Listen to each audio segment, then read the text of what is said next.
zifuuka ki? Do they evaporate? Ekyo bakita deception. Ogamba omusajja akubba niyo kyagenda mu kulonda. Ogamba parliament tekola niyo kyayagala babaka bagende mu parliament. You're either fooling us or you don't know what you are doing. Ezo oli mu kufuulinga ggwanga oba tomanyi kyokola. Ate indeed tomanyi kyokola.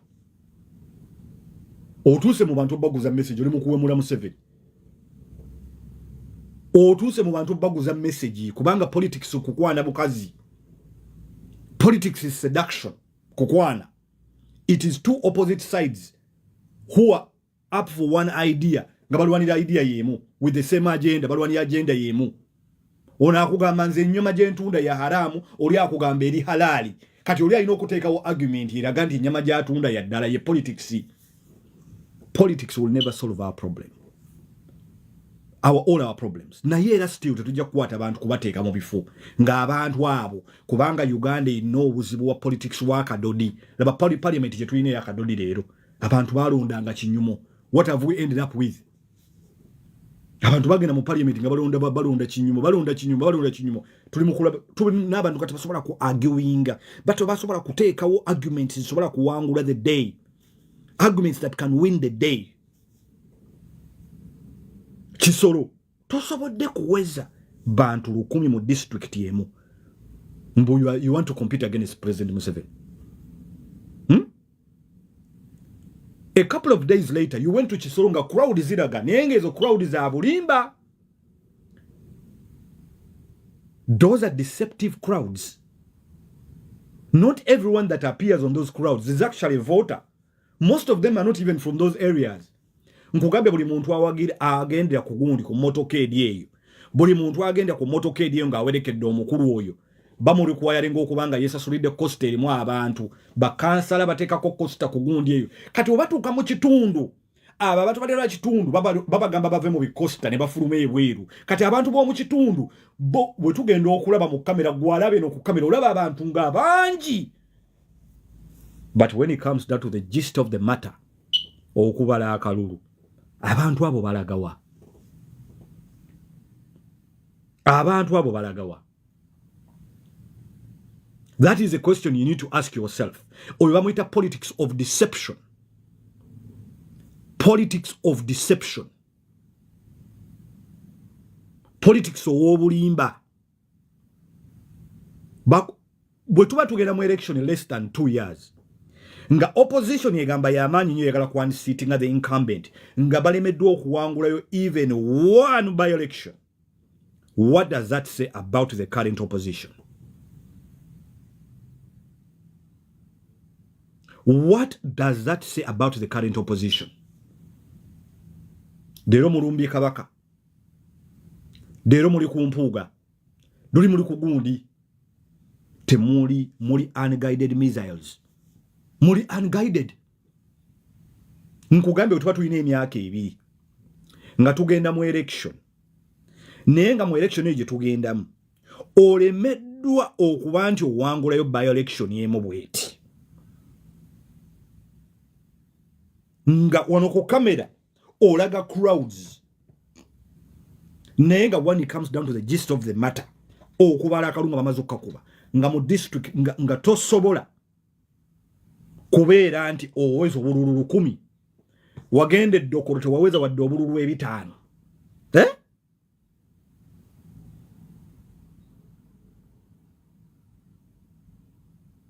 Omusajja ono Museveni yandibakuba akalulu aka record. Museveni we tugenda mu 2026 ayinza okuba opposition ya akalulu en opposition yerwo olunaku olwaleero akalulu ak'ebyafaayo. Omamwita politics of deception. I'm telling you, in less than 2 years, if we are heading for election, Inup got 1% of the total vote. Can you imagine that? Wagende dokoro ne bakuba you didn't even gather 500 votes at dokoro.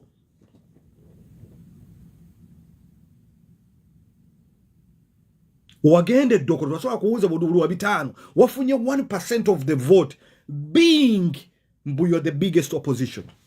Museveni ayinza okukuba abantu akalulu muzeeyi Museveni akalulu mu 2026 akatabeerangawo. Museveni asobola okufuna landslide era ajja kugifuna with the current opposition.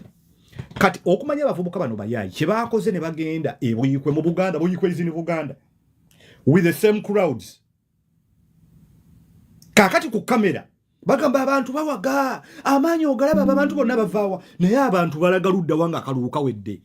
Aba abantu tebabeera ba mu kitundu omwo.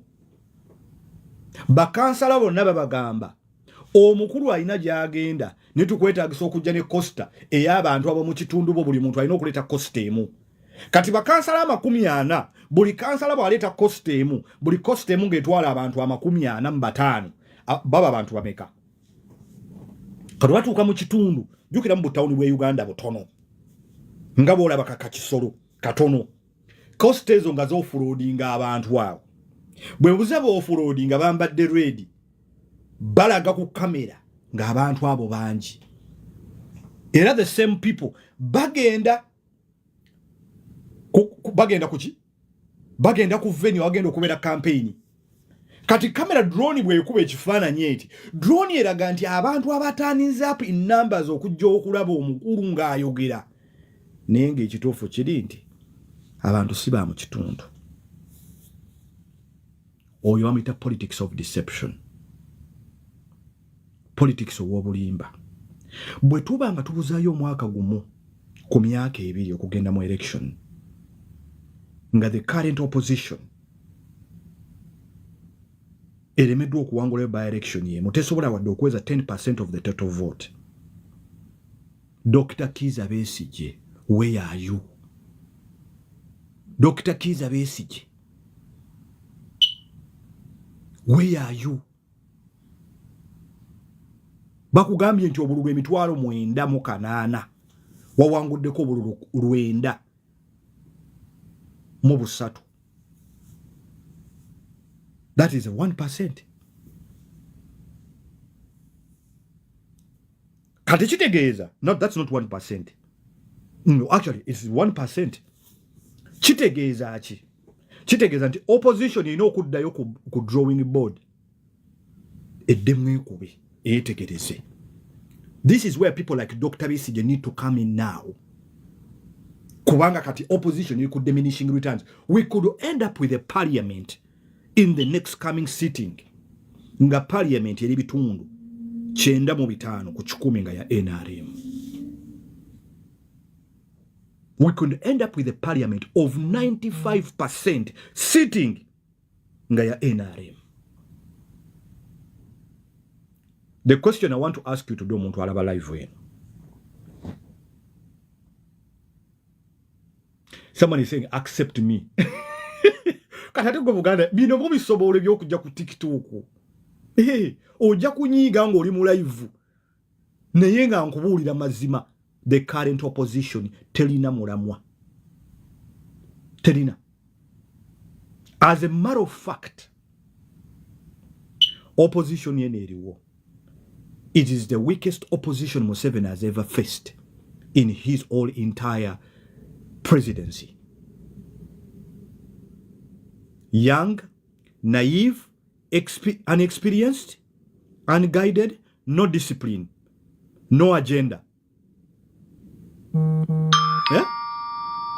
Nkugambi, this current opposition, yeah, is one of the weakest, inexperienced, unguided, weakest opposition Museveni has ever faced in his whole entire presidential career.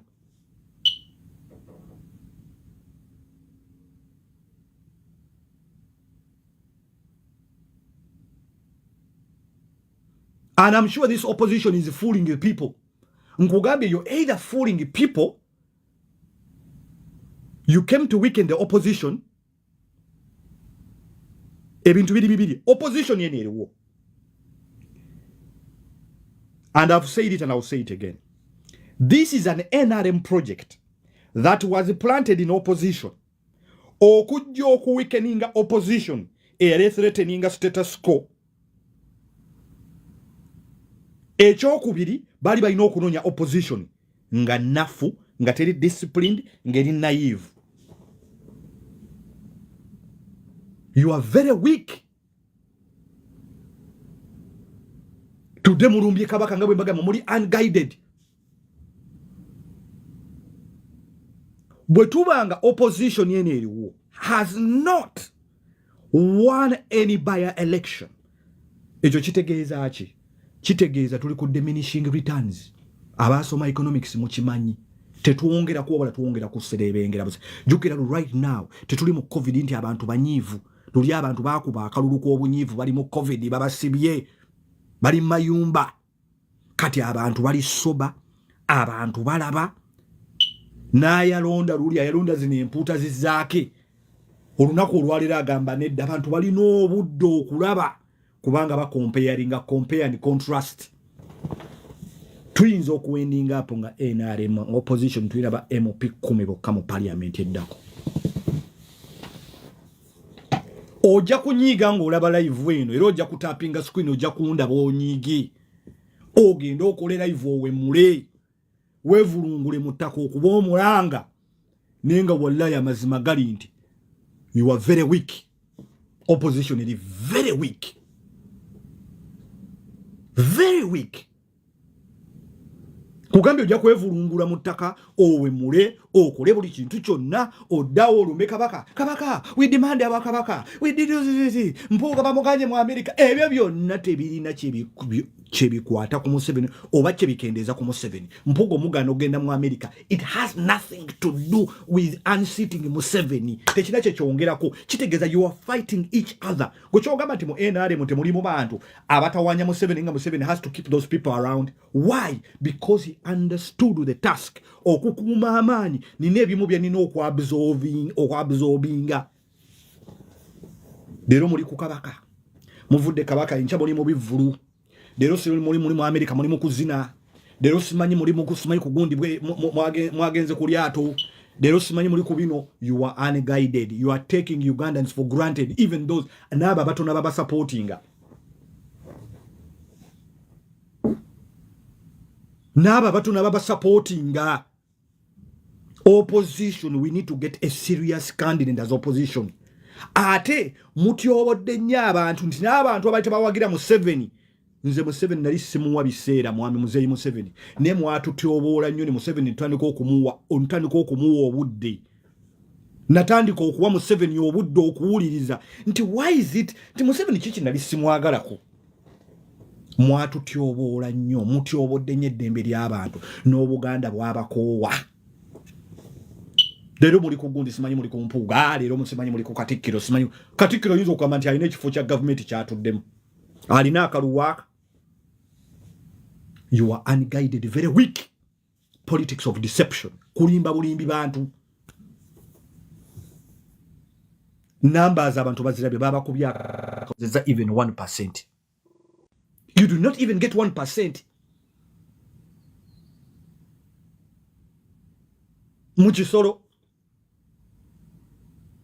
mwali mu balugwale eri waggulu eddokoro baba kuba kuntu baweza badde abantu ebitaano.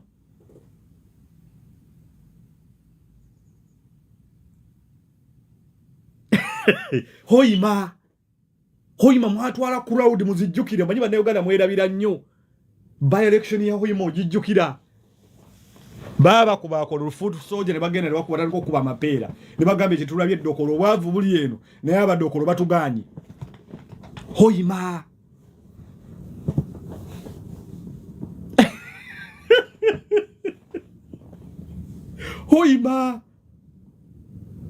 Hoima. Nkugambye mutamizza abantu politics wammwe. Dinabali bawagira nganze. Sikyasobola kubawa biseera mwatandika okutwagaza. Nogamba musajja Museveni abaddewo. Nga Museveni abantu bavu mudda mu kuwemula muwebuze mu kuteka baka mu muwemudde muzzeko Katikkiro mu muwemudde. Kwegamba mumwagala ki? Mubuzaako n'abantu kye mwagala. Mwagala ki? What do you want? Politics of deception. Politics w'obulimba. Tulonze embata zigenze mu parliament. Monsieur Oko arguing, presenting those arguments that will win the day. Embata ziri mu kulwana.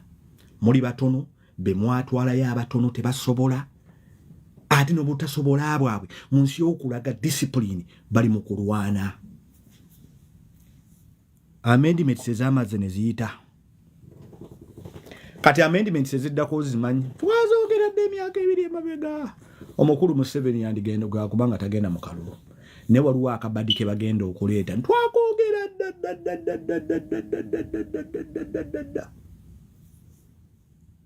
akabadi ke bagenda okuleeta nga parliament yeronda omukulembeze. Kitegeeza kintu kanchukunnyonnyole. Kitegeeza nti ekibiina ky'obwobufuzi ekinaba kisinga ekisinga ababaka abangi kijja kutuula kironde omuntu omukulembeze waakyo omukulembeze oyo anaafuuka omukulembeze wa republic. Kibiina kye kisinga ababaka. Ojja kunyiigira mu live eno. Oli ku for you page weekwese. Naye mindset ebigambo byayogera takookera era ayogera mazima. Mugambye ojja kunyiigira mu live. Ojja kwevulungula. Ojja kuwemula essimu yo. Ojja kukuba essimu yo wansi. Tokuba essimu wansi fuutu soja n'ojaasa. Naye era omanyi njogera mazima. Bw'ozimiriza bw'otogamba akasajja kate kwogera mazima ddala. Naye amendments kitegeeza ki? Era amendments ki bagenda okukola? Do we have the numbers to fight those amendments obutayita? Muzanya politics of deception and politics of paranoia.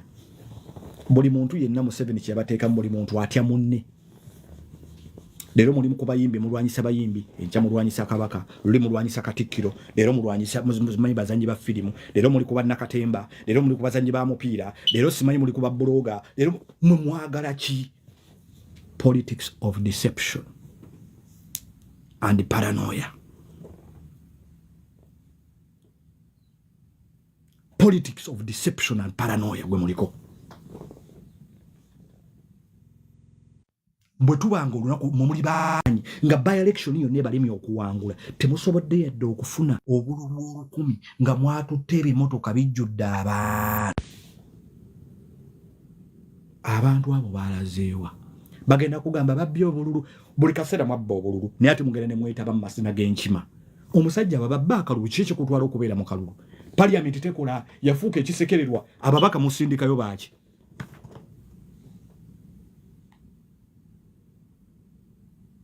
Ababaka musindikayo baaki nga parliament tekola.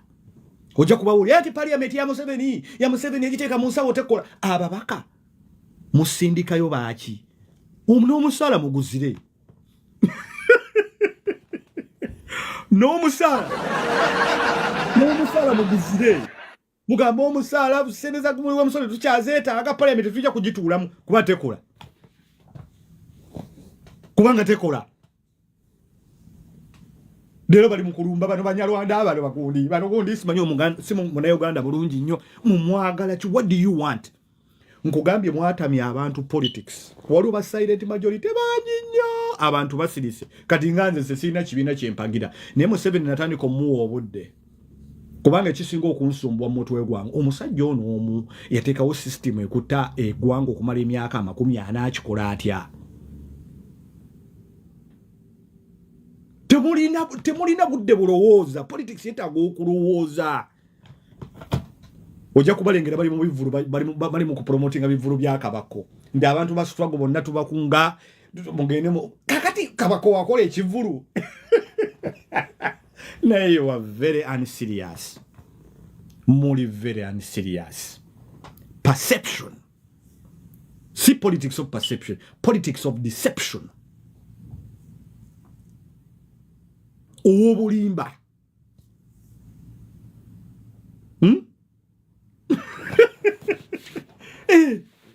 Munsanyusa lero mulumbye kwa bakale lero mufuddeyo oli kwa prime minister lero kakati mujja kola live oli ku mindset nze ndina obuyinza kati mukole live mutandike kukuwe mulanze nze ndina obuyinza nagira lero okundi yali eddomo buli muntu yalya buli muntu yena mumulisiza ffe twalya n'okunywa ne tunywa naye tetugenda kubeera n'abantu bajjega basitu tuyinza kukwata ggwanga kuliwa abantu batali serious.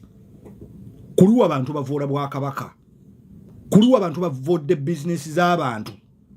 Tekisoboka. Bwe munayingira mu buyinza tujja kukwata emmundu. bwe munayingira mu buyinza tujja kukwata emmundu wallahi nze temusobola kunfuga nze siriimu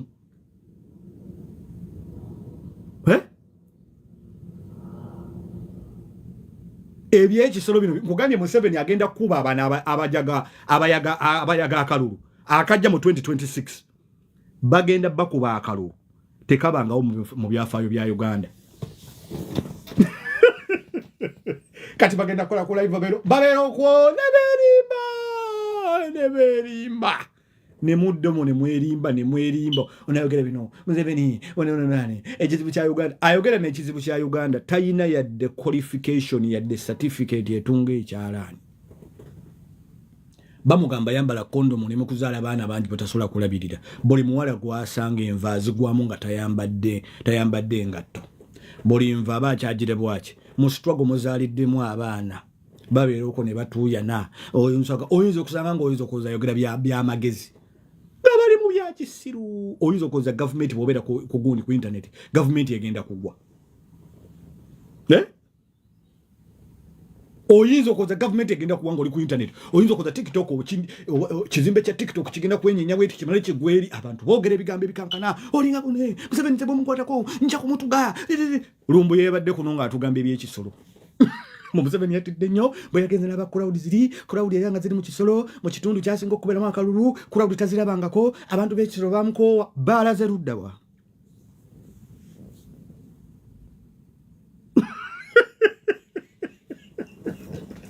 balaze luddawa where are they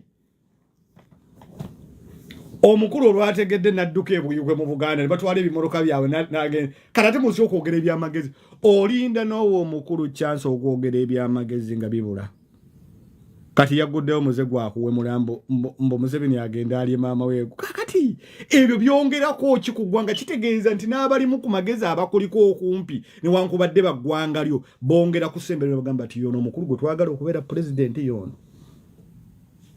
kankulete mondo yono omukulu gwe twagala okubeera president mondo kankulete oli luddawa yono omukulu gwe twagala okubeera president yono ogenze buyikwe mu nsi y'okupackaging message oli mu byakisiru yagenze buyikwe ngo bamugololere essaati ye maama wabana mugololere essaati y'okutuuka ebuyikwo olowooza ngenda kwogera byamagezi yagenze okutuuka ebuyikwe nga yogera byakisiru kuwemula luli yali simanyi gundi yali eri mu balugwala mbo simanyi president Museveni mutabani wa president musiru ebyo tebabikubuuziza tebirina bwe bikwataganira abantu bakutuli batunagamba is this boy serious or not ona ali serious tali abantu bakutunuulira bati n'amala byogera did I say that bino nze mbyogedde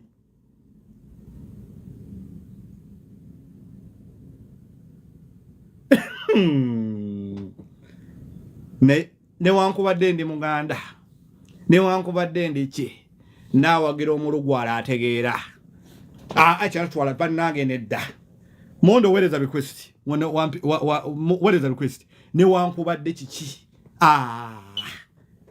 abantu balinda omukulu okwogera ebintu by'amagezi nga tebabiraba lumbu yanno yabadde kulisi yagezza amatamaati Museveni twagenze drone zange zangambye mutoni bamukebera omutima buli dakiika 5 Museveni bamukebedde omutima nga guli waggulu nnyo okuvala Bobi Wine ali ekisolo kubanga crowd zeyalabye mu kisolo ate gyasinga okuba akalulu crowd tazirabangako lumbu olunaku olwali bamuleetedde obululu yakoze ati Katonda wange abantu tugenda kubagamba ki empewo efuuwa lumbuye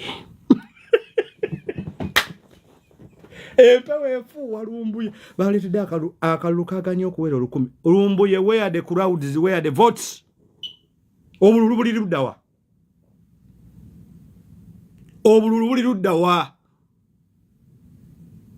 emitwalo 908 mu 1,165 temwasobodde okufunako obululu 10 tugenda mu election kujjako Museveni ayina amasannyalaze kati yasigaza amanda ga tochi ate gana amanda ge baanikako omuntu yenna ng'olowooza ono akyali king maker ngo oli munnabyabufuzi nkwegayirira olunaku olwaleero tunula mu ndabirwamu bw'oti ogambe what is important for me today about my career. If this is somebody I've been thinking about to endorse me, okuba nti ono takyasobola dde okwendosinga ku bwa LC1 n'owangula. Takyasobola. Ngamba ba career politician bonna abadde bakola ebyekisiru nga baabakwata kubanga you are under siege. Muli mu buwambe obwa dictator wa opposition. Anti munne mulowooza ajja kubateera embwa mbw ajja kubateera abantu babavumi abantu baavuma dda abantu baabikoowa abantu baabimanyiira ekyo ekyokulwanyisa twakisannyalazza kuba tekikyalina makulu ne bakola ki Museveni agamiddewo. When are you removing Museveni? Career politician yenna oba oyagala okuwangula tekerawo okulowooza nti Bobi Wine king maker takyalina yadde amanda ga torch. Takyalina yadde amanda ga torch. Anti bobadde mugenda yosimayi mugende kavule mutwala y'embuzi ne mutwala y'enkoko omukulu ngaalidde enkoko z'abantu n'embuzi z'abantu. Namboze embuzi zoloza tebalya za bwerere. Namboze oloze embuzi zo tebalya za bwe namboze yatwala y'embuzi. Mbo omukulu amwendosinge. Omukulu alidde embuzi z'abantu takyasobola kwendosinga. Takyalina mu yadde otusannyalaze. Kanate okubanya embata yote ina magezi yatutte ate wa enale mwe yasimbye ombo azenga wa nupu ayambadde akakofera tekamutuuka yenna atunula wansi olaba bamukubira akalulu mu enale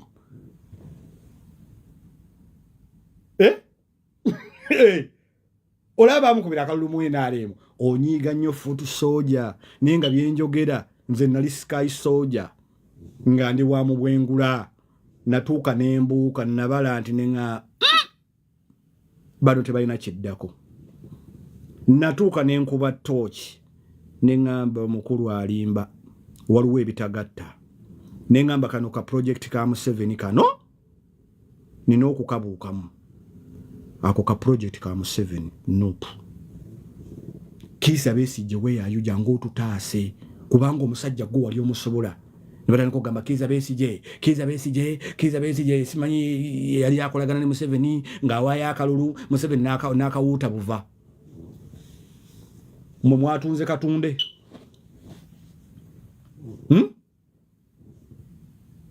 mwatunze Katunde kati bafuutu soja banyiize babayita ba keypad soja bali ku keypad za bali mu kujjako Museveni ku simu. Onyigira bwerere nange nalinga gwe nanyigira bwerere Museveni alemeddeko tonyiga ebikuluma nange binnuma ne bano tebalina mulamwa twetaaga Besigye kukomawo tebalina mulamwa basobola kadodi basobola kufuna kadodi onyigira bwerere don't shoot the messenger concentrate on the message. The facts speak for themselves. Twagenze mu kalulu nga twatutte basi n'abantu akalulu kaabadde ki tetwafunye dde obululu 10 ku bululu emitwalo 908 bwe tunaasobola obwa president obululu wa president yegamba bwe tutwala obwa president ababaka tunaabajjawa mulowooza Museveni tagenda ku landslide olowooza Museveni tagenda kukuba landslide mutu agenda tukuba akalulu akatagambika akalulu kaali kalina okujjako Museveni ke kalulu ka 2021 kasita Museveni yatuseerera mu ngalo bwati bwefu mu covid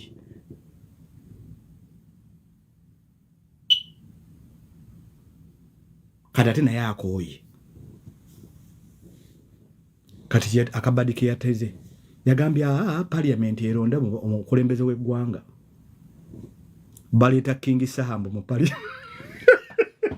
King Saha alina abantu batuza ku kyoto kye abanyumeza kyotera yava ku kyokugiyita kyotera be basoja abalwanyisa Museveni enjage ekubye tanaaba yenna ali awo yenna enjage emukubye yenna atuziza abantu ku kyoto bali kuli nno bagundi babambi ba moto baba bagamba nti King Saha yalina moto sannyalaze batudde nno abanyumeza gwomanyi lwaki kyotera bagiyita kyotera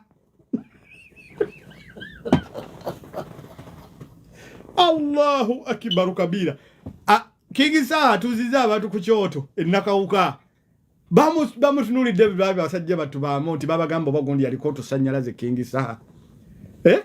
abatuuzizza ati mbusimayi beeyotezanga ekyotera kyobola bayitawo kyotera ne bagamba yes bas kabaka yes bas abatuuzizza be bababaka ba parliament betutwala mu Kampala nsereko baagala kumujjawo baagala kuteekawo mbwani King Meko omanyi bwayagala okuteekawo ndoza Madrati andikiko yajja anedda waliwo nomuvubuka bamuyitaani Mawula oba ye Rain ennaku zino mulaba Rain yabadde Nateete mbu naye ali mu kugeza gathering moment mutwalije amasannyalaze gavaako Nateete amasannyalaze gavaako Nateete twabakola ki tuli bannayuganda Rain my brother Rain nkwagala nnyo ne Rain ebyobufuzi tebikola bwe bityo omukulu takyalina masannyalaze omukulu takyali king maker buli gwakwatako yagwa naye mumanyi ate omuntu ayeyongedde amaanyi buli omukulu gwakwatako politics w'ebirowoozo baamuvaako dda politics wakutuula you have to be sober minded kulowooza politics yarequiringa omuntu okubanga olowooza you have to think politics etaka kupakuka omukulu bamutegekera omuzindaalo bamugololera engoye bamuterawo ebimotoka janne bwasiibula abantu bwati abantu bazina akadoli Bobi olowooza agenda kwogera byamagezi ne tutuuka ku arguments ezisobola okuwangula ku tteeka ly'emmwanyi abantu okujja okkuba endowooza zaabwe zaaketa bajja bwapama mu amendment si yatandika kulwana bulwanyi politics yeetaaga kulowooza teetaaga kupakuka otuusa abantu batudde bakulinze bali buyiku obwavu bulumye envunza zirumye abantu balinda oyogera n'abalimi oli mu kuwemula mu 7 ekituufu ky'oyagala kiruwa nali nabivaako mpummulamuko ne bwe ndaba ebimu ne ŋŋamba ti mazima ddala Katonda wano Uganda weetuuse kyova nagambye ni politics okwogerako tugenda nga kukola podcast mbeerako n'abayugaman twogera bintu binene politics bintu byakubeera ku TikTok simanyi kuwemula abantu simanyi kukola si bwati bwakola ebyobufuzi bimwayingira mu byetaaga okulowooza byetaaga sober minds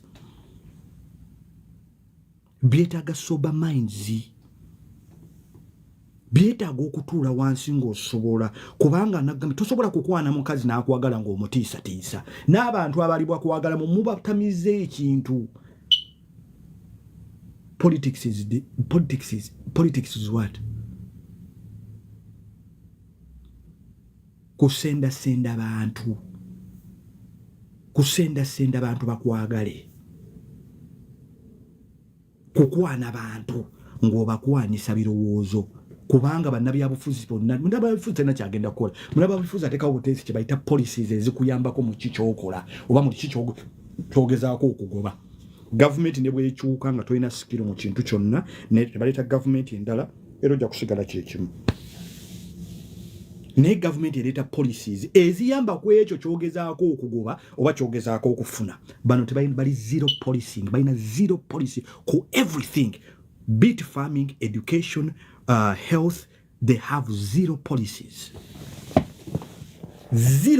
not even about the industry omukulu mwava he has never put anything forward sensible about that industry zero policies zero nkugambye politics kyakola ateekawo politics kyakola ateekawo kye bayita policies eziyamba ku ekyo bwobanga oli mu health onoddukanya business ye health policies bataddewo zikufavoringa zitya bw'oba oli mu education bw'oba oli mu byabuzimbi bw'oba oli mu bya skilling agenda kuyambako atya bano balina zero policies on everything zero nga tukwata eggwanga nga tulukwasa abatumbaavu abantu balina millions of dollars investments abantu bazimbye ebizimbe byabwe abantu balina amaka gaabwe nga you think these people are stupid enough basiwe ekimala okukwata eggwanga ne balikwasa mu abantu mmwe you must be joking mulina okubanga you're just a bunch of jokers abali awo bali mu fantasy muli mu kibayita Disney world politics Disney World ojimanyi limu katuni nti katuni eve Uganda nebuuka paka Canada nga tetulaze engeri gye yalinnye nyonyi engeri gye yatuusemu ne tuke Canada nezaala abaana mu episode yemu ne batwala ku ssomero ne bagraduatinga. Peppa Pig politics. Peppa Pig politics. You cannot. Teri bantu bayina sober minds bantu basobola kulowooza nti tusobola okukwata eggwanga ne tukwasa abantu nga bafaanagananga mu. You are jokers. You are just a bunch of jokers. You can't. Tujja kukwata emmundu, tujja kubayeekera.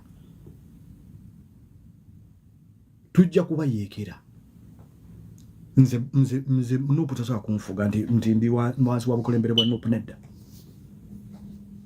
Tesobola nga Museveni bwe yagaana Amini nange nagigaana. You intimidate people, you abuse people, you disrespect people, muwawudde mawanga, abantu muba dividing. How can you gain momentum by dividing? Ani strategist wammwe? Who is your strategist? Ani a strategizing? Kubanga politics is like strategist. Abantu abatulawo ne ba strategizing. How do we gain momentum? How do tufuna ati abantu abavudde ku ludda luni batwegattako? How do we get other people from the Mutu sabantu okubatunza ebirowoozo bit different, but you are worse than even the incumbent. But mulina mundu mukutene kabaka mu kitundu mumuva kabaka mumufudde bwe muti mumufudde ekisa ekyokuzanyirako. And you think we can actually tukwate eggwanga ne tulibakwasa? Mbozi muna tutabu sife na fene ne musigalawo bano bimutambula nabo mu bimotoka ne bali bakwasa. It can't happen. Tekisobola kubeera we kinaabeera tugenda kuyingira mu nsiko tobayeekere. Mwagaza Museveni omuntu nga Museveni teyandi mwagadde kubanga embeera yammwe gimutweetingamu abantu mbi. Kyemukoze empuuga. Because you have a disagreement over something and you treat one of your own like that. Nemutuka no muwayiriza abadde mu America mbu ali Nairobi ali mu kudigida n'abakazi mu lodge. Kuguno omulembe gwa kamera. Kyemwakoze empuuga. Muganda munnammwe yali wa kibiina kyammwe. Yali mukulu mu kibiina kyammwe ategeera. Olunaku olwaleero mpuuga okimanyi nti agayinize momentum mukimanyi bate mukimanyi. Okimanyi nti Mbuga yabakubisizza on goal anti omukulu yagaba visa ezigenda mu America mbazungu. Ba Democrat ababadde bawagire ekisanja tete baba ku byakalulu mu America. Waliwo Trump businessman.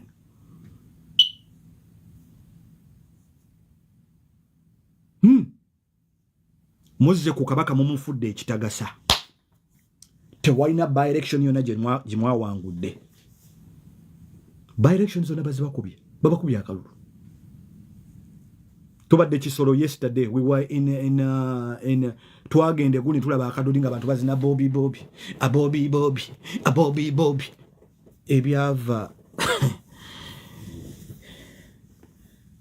ebyava eddokolo nga tumaze okuzina Bobi mwabiraba wadde obululu ebitaano eddokolo bakuba bafutu soja akalulu bayininga nga bali mukuba mapeera g'abandi nze ekiri eddokolo mpulira ntiddemu abasajja batukubye akalulu nze ntiddemu n'okutya bafutu soja baali amapeera g'abantu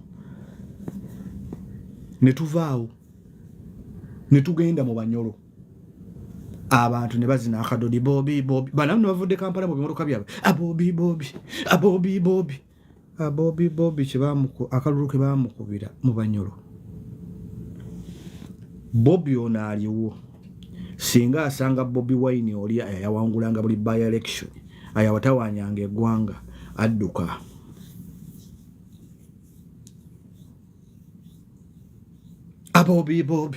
Bobi ebyo tebizza kuwangula politics wakado tayinza kutwala buyinza. You have to go back to drama. Mumina okuddayo mu drama wamwe kati mugenda okunyiga mindset yayogedde bwati yatuliddemu oluko sinaba kubali amuluko kuba siri kusaidia mmwe nze ndi analyst ebintu mbyogera nga bwe biri. Opposition we batenaba kufuna abantu bategeera bantu basobola kugoba agenda etegereka nga bali serious bakiza besije.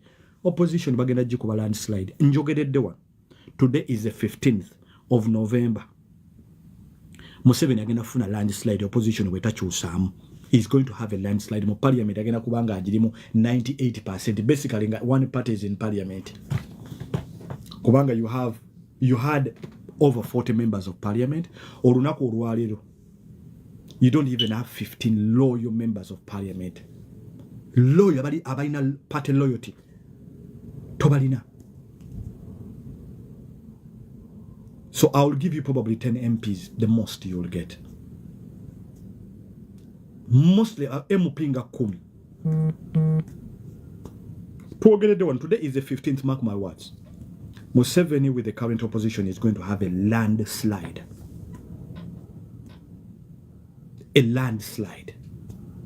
No puche muli no kukola muli no holdinga. It's called a party conference, a party something, whatever it's called.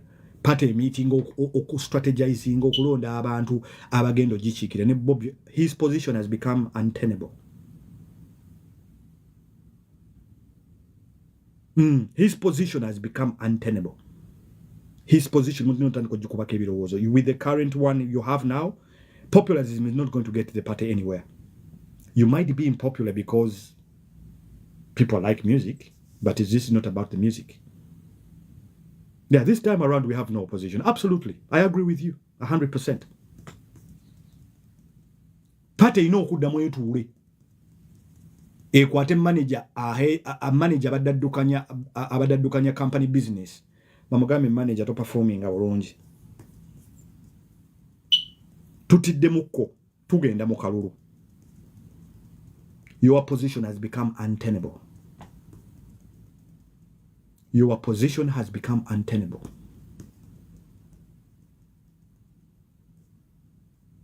Your position has become untenable with the current opposition. Opposition in okuddamu neetula nekola strategy. I am telling you today, this is the 15th of November 2024. With the current 7 is going to come and win the next coming election with a landslide. With a landslide.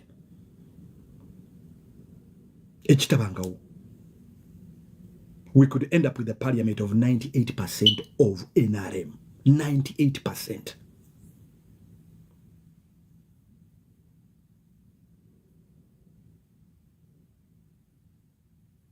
And Museveni is very clever. Musajja mugezi nyo yakwata omugwa n'agoba yakola ka project ke ne Kiza Besigye ne yakola ekintu kye kimu mu opposition. Kiza Besigye yagamba nti ani mugamba nkolera Museveni. N'abivamu n'adda ebbali. I am telling you with the current opposition. Mark my words. Museveni is going to win with a landslide. Mark my words. Mind you, as an opposition, gaining a momentum. You cannot say you have not won a single by-election. A single by-election.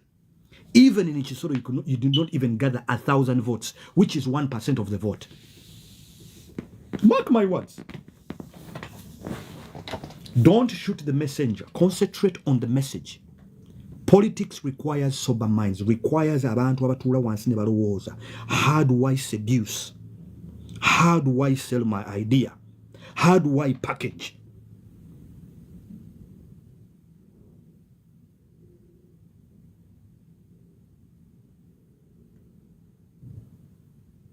We have tested it, we have seen it.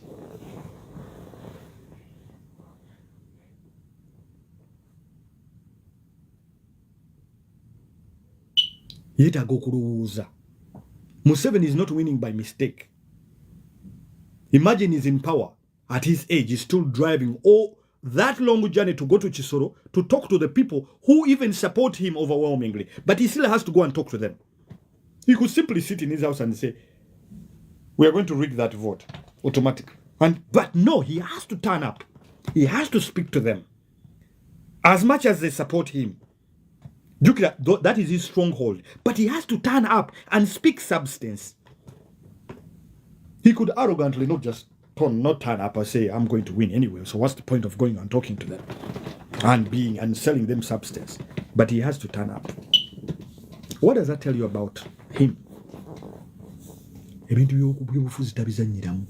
knows what it means the power. Okubeera n'amaanyi, to sustain power, what do you have to do?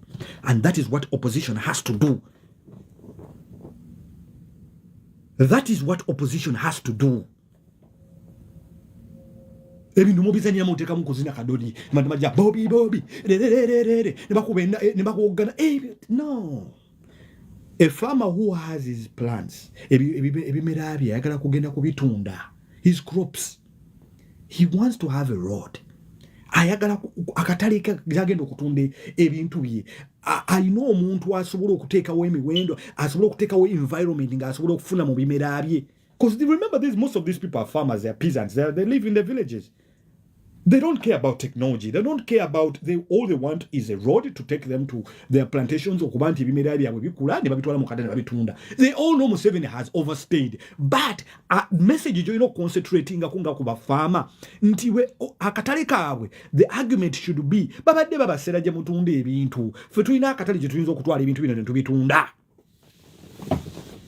Honorable Sharon, how are you doing? Yes. That should be the message. That should be the message. You are talking to farmers. You talk to them about farming. You're talking to fishermen. You talk about fisheries. You talk about policies. You talk about the policies. And that is what Museveni has successfully done.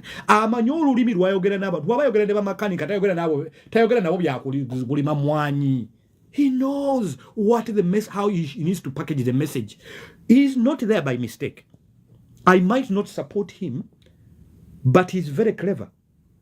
Amanye chokola agenda chikola. Mind you, amanye agalina center azidina, structures azidina. Do not underestimate this old man.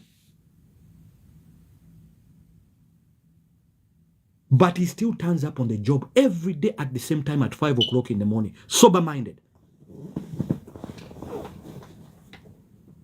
You have gone to Kisoro to talk to people. Talk to, package the message about nyama na nteza. What are you talking about? He has overstayed. He's Sani Musiru. They don't give a damn. These people. They're like, why did you even waste our time? You have no message for us. And this is what they have said in the vote. You completely have nothing to offer us. You are simply wasting our time. And that is what the opposition should do. This boy is wasting your time.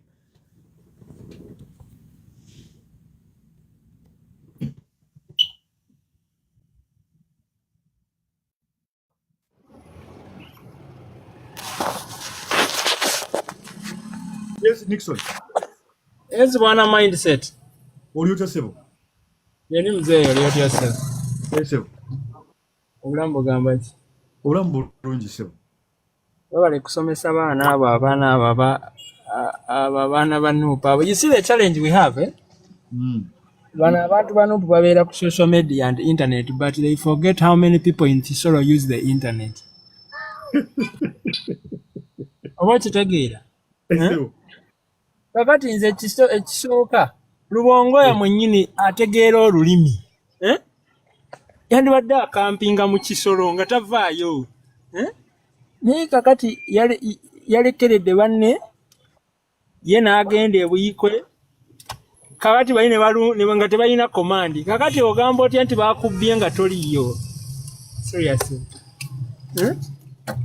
But you see, people have started realizing the fake story of these guys of Nupu, eyokuwemula and propaganda. You see, kubanga by Zawa Kumi, bo bade batandise okupostinga nti be bawangudde. That's not how it works. Less than 1% of the vote. Remember, this happened in Dokoro as well. This happened in Dokoro. It has happened. It happened in where? What's this place next to Masindi? We had a by-election there. Hoima. Same thing happened. All they did was to take this Kadodi politics of Bobi. That is not going to win. That doesn't work. Ankubule mindset abantu baagala omuntu ng'ali ku ground. You see, nga bw'obadde ogamba, understand what do these people want. Okitegeera. Omuntu w'Ekisoro togenda mugamba bimanya when we are in Busoga, they don't want to hear that. How are you going to help them in accordance to what they do? Okitegeera. Bannyonnyole nti bw'olima kino, how are you going to help them? You get? That is exactly what I said. You package the message. If you're talking to farmers, Packaging the message matters. When they go to Kisoro, they start this thing of Museveni. Just know that one, there are people who follow who love Museveni but might not love the candidate down. But again, instead of talking about their own criteria and their own capabilities, that doesn't work. Talk about yourself. You get me? Propaganda, this, Museveni twaka wangu de baba bia kakati bakuba batyanga you're the fourth. No, but we have been hearing the same arguments. Okay, President, why are you still getting involved? Why are you going into the same competition whereby all the time you know exactly what is going to happen? Yes, and I can assure you by 2026, most people will have realized if you come to tabulate and see a big number of people who are understanding have left these people because they see into they are into a politics of show off, not a politics of reality of what do we want, you know. You see NRM, when they are targeting something, they put all their concentration onto something. And then flag bearer, you see they put more efforts to make sure but you see something into Yabadde efforts. You get me? Who was in Kisoro to conduct on behalf of no Pombolira Yom? And you go back and say you. And you go to Kisoro and you think you're Jacko Museveni and you go with it. Kakati naraba benyini abali bagamba nti Uganda is breeding. We are the same people who are posting offshore off of the better roads, eh? It's take it over wabalaba. You know, some people who are posting offshore. My argument is this. My argument is the current opposition with the way things are running, yeah? I have to these are just assumptions. You're either working for the incumbent as a project and or you simply thought you would come and learn on the job, which Ugandans don't have that time. And if you don't know how to package the message, we are going to end up with a landslide. And I have said this today is the 15th. We are going to end up with a landslide whereby NRM is going to overwhelmingly take that house by 98%. Yeah, that's true. When it came to the coffee bill, same thing came to the coffee bill. We're having a bill more regionally to present arguments as government ekintu kye bagezaako okupushinga tekigenda kukola because of this and this and this and this. What did we end up with? Into a comedian bill left. It was passed. WWF. A parliamentarian came from Uganda. He has nothing to tell the people. All he has to do is to come and start flexing with another parliamentarian. Then I'm asking myself, what exactly is your agenda? You see, Ngabo ambient packaging matters. There must be packaging. 1, 2. What is your agenda? What are you fighting for? What is your mission? You see, in even our usual life, Ngabo, if you fail to have a mission, no man in my life, I'm targeting this. You can't go through. But you see, the people who are spearheading their political side, bona they just fall into what they don't know. Nze nagamba abantu ne bagamba nti leadership school yaba abantu bebandisoso genda mu leadership school eyo other than putting some other people. Because one, the people who would give them an experience are being hunted out. You saw the propaganda of Uganda and Yabadde mu America, mu Yabadde mbamala Nairobi. I mean, how is that helping to unseat Museveni? How is that helping to unseat Museveni? You would rather be fighting to push that Mpuga wagenda America. There is something he will bring to you guys. Okitegera? Nega kati taguya mu mukulembeza ba General Gaddafi, what do they know? Kakati kwa muntu bago mindset wogenda abantu nosanga nga it is General Gaddafi, it is Nobianly giving a session. Can you really listen to them? No. Yes, you automatically think this is a good area. So, we were okatugambenti they don't want abantu abasomye nnyo nti balina olugezigezi, but you need them. Second, There is a way you should handle a certain scenario. Okay, I want you to look at let me get this correctly about the same argument. Tebagala bantu basomye nnyo, but they have kids. They're taking their kids to school to do what? To get stupid? Thank you. Like you see them into tetujja kwetonda naye omwana wa munno ali mukomera naye atogamba tetujja kwetonda. What do you think the parent is thinking about? Mindset kansooka nkuleke katini Kale sebo nange ngenda kugenda. I'm about to leave as well. Bannange abantu abali kuno, especially this message has mbadde wano for about an hour now, but I have to leave because I'm very busy. Current opposition, I think you need to go back to the drawing board. What is happening with all these by-elections and the way Museveni is strategizing, something is not right. Someone is taking Ugandans for a ride. Someone is taking Ugandans for a ride. Let us as opposition concentrate on packaging the message. If you're talking to farmers, talk to them about farming. If you're talking to fishermen, talk to them about fisheries. Because that's what politics does. Politics, what politicians do, they by creating a government take policies because politics that's why when people are lobbying for all these politicians, Baba lobbying in terms of but what are you going to do for me? Not in terms of quarter sentence quarter sentence no, but in terms of are you going to put their policies that are going to favor us? These message Kubanga Museveni, we know he has overstayed. All of us, it's not a closed secret, it's an open secret. We all know. But him overstaying shouldn't be the concentration of the message. No, because we all know that. Yes, he is overstayed. You want to come and stay for a short time. What are you going to do? And how are you going to do it? You have to create what they call alternatives. You have to present alternatives. But alternatively, this is what we can present. And we are going to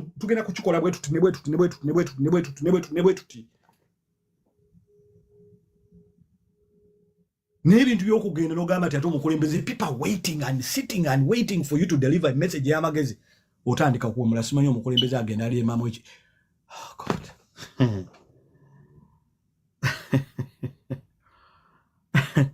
Nabantu abasiru abayinza okulooza nti omuntu obatategeera ayinza obutakuwagira atuuka n'agamba ne hold on a minute, because I've been seeing that they're like, hold on a minute, what is going on here?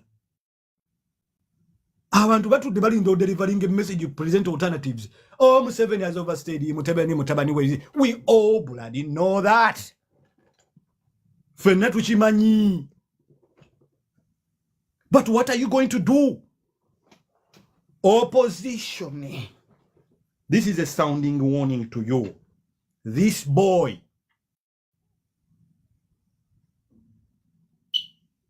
is not going to get us anywhere. Remember me. This is the 15th. No ideology, no policy, no direction, no strategy, zero. Tebalina gye bagenda kutwala gwanga. They have nothing to offer. Opposition yonna ebadde ngegaining a momentum olunaku olwaleero yandibadde nga by election, at least they are trying okulingizayoko naye even 1% n'ofuna obululu 9 ku bululu 9,800 n'ogenda eddokolo notafuna obululu 5 mwaddamu kuba mapeera g'abalugwala ne mugenda nerabira nnyo ekifo ekyo baba kitaba tekiri kumpi ekiri mu Banyole mwazi n'akadodi mwatwala ebimotoka. What happens to those crowds? Kadodi politics. Abantu bagenda kadodi ne bakazina naye ebirala baba votingira ku bintu birala. Abantu kati balaba, abantu bawulira. Abantu bawulira. This message is not for everyone. Yeah, abantu abategeera, we are going to speak to a few who understand. We shall move with a few. Kuneera tumanya abategeera bangi nnyo. It is a shame. If this was a protest vote, abantu are protesting for the opposition to show you that the message is not sinking in the population. Omuntu are strategizing the opposition. I know could do about working on the packaging, on the strategy. Because the current one is not working. You have simply put an apprentice and you put him forward for the biggest job to become the CEO of a company, and he's still training, and you want him to come and head the company. Are you crazy? You crazy? Muribararu. As a party, today you should be saying to this boy or man, whatever you call him, that your position has become untenable. Your position has become untenable. Your position has become untenable. With the current strategy that you present, we are not going to get anywhere. And the evidence is right before our eyes. I have to go pick up my kids. Kamaro ko inviting ayo mukuru wono wano.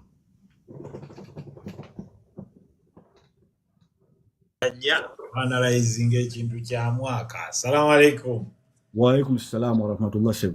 Analysis ewedde tewetaaga kwongerako. Nete tukulaba mukuru sebo. Anti ogenda kati kirimu makulu kyokundabanga naawe ogenda. Sebo dakika ze 10 sawa namba onyogere sawa namba ebyango byogera mu dakika 10. Kakati kankuwa ekintu ekiri simbo. Sebo. 1. Nabagamba ekintu ekirala nti 1. Mukirabye nti the country is ready for a third force. Absolutely. Yes, there are those who no longer believe in either the opposition or the current government. I think that would be a great analysis ku kintu kye twalabye, but also kyoyogeddeko is the power of the message.